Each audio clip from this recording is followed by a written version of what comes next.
ما هو بوسبير؟ وهو الحي القديم في الدار البيضاء الذي كان يأوي العمل الجنسي، بمعنى أن الدار البيضاء في لحظة الاستعمار كانت تأوي عملا جنسيا مقننا. الاستعمار حي بوسبير القديم في الدار البيضاء راه كان مقنن، كانت كل عاملة جنسية عندها كارطة ديالها، عندها البطاقة ديالها،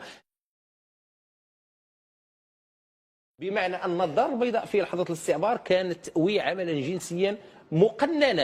على مستوى الجغرافيا ربما العمل الجنسي في المغرب يجب أن نميز فقط بين ربما المدن التقليدية أو القلاع التقليدية للعمل الجنسي، والتي كانت مرتبطة بظروف استعمارية، إما وجود تكانات عسكرية أو شيء من هذا القبيل، ثم بين القلاع الجديدة والتي ارتبطت اساسا بالسياحه الجنسيه والتحولات المجاليه التي عرفتها مجموعه من المدن. مثلا نتحدث عن اكادير، نتحدث عن طنجه، نتحدث عن الدار البيضاء.